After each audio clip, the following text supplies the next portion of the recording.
What if I told you that one of Europe's greatest periods of intellectual flourishing was led by Muslims? A time when libraries were larger than cathedrals, when science, art, and architecture reached stunning heights, all under the banner of Islam. But what happened to that golden era? And why does it remain one of the most misunderstood chapters in Western history? To understand the significance of Islam in Spain, we must journey back to the year 711 CE. That's when a Muslim Berber general named Tariq ibn Ziyad crossed the Strait of Gibraltar with a relatively small army and stepped into the Iberian Peninsula. What followed was not just a military conquest, it was the beginning of a civilization rooted in faith, knowledge, and purpose. The Muslims named the region Al-Andalus, and what they built over the next 8 centuries was nothing short of remarkable. The arrival of Islam in Spain wasn't driven solely by expansion.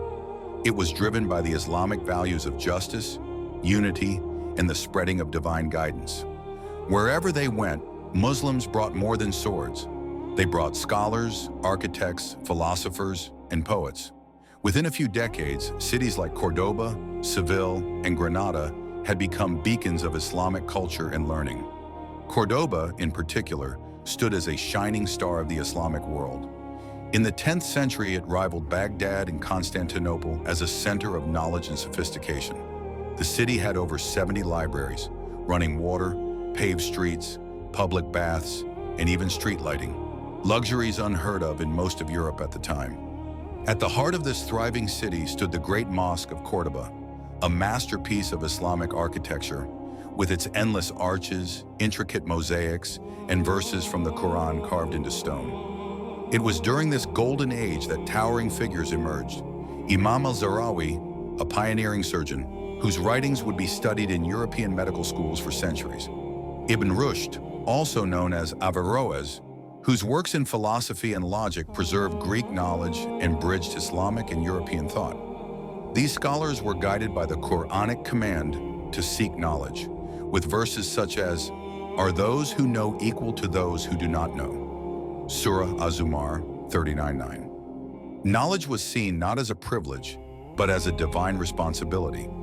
Islamic Spain was also known for its tolerance. Under Islamic rule, Jews and Christians were allowed to practice their faith, manage their communities, and contribute to society. This system, known as dhimma, wasn't perfect, but compared to the religious persecution common in other parts of medieval Europe, it was a model of coexistence. Synagogues and churches stood near mosques, and interfaith dialogue thrived. It was a time when Muslim, Christian, and Jewish scholars sat side by side translating ancient texts and advancing science together. But this golden age was not eternal. As political unity among Muslims in Spain fractured, rival kingdoms emerged. Meanwhile, Christian kingdoms in the north gradually united and launched a long campaign to take back the land, the Reconquista. Battles were fought for centuries, slowly pushing Muslim control south. Internal division among the Muslims only hastened the fall. In 1492, the Emirate of Granada, Islam's last stronghold in Spain, surrendered to Queen Isabella and King Ferdinand. That same year, the Catholic monarchs issued the Alhambra Decree, ordering the expulsion of Jews from Spain. Muslims, too, were forced to convert to Christianity or leave. Many of those who stayed became known as Moriscos, secretly practicing Islam until the Spanish Inquisition hunted them down. The mosques were turned into churches. The call to prayer silenced. Islamic Spain, Al-Andalus, was no more. Yet traces of that era remain. The Alhambra Palace in Granada still echoes with the poetry of the Quran, its walls adorned with intricate Islamic art.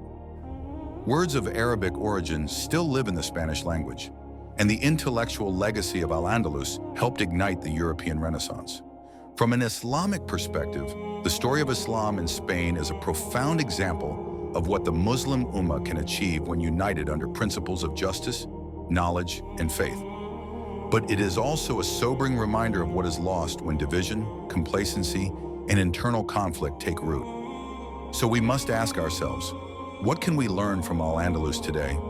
Can we revive that spirit of Islamic excellence, not through empires, but through education, unity, and compassion? The echoes of that golden age still call out. The question is, are we listening?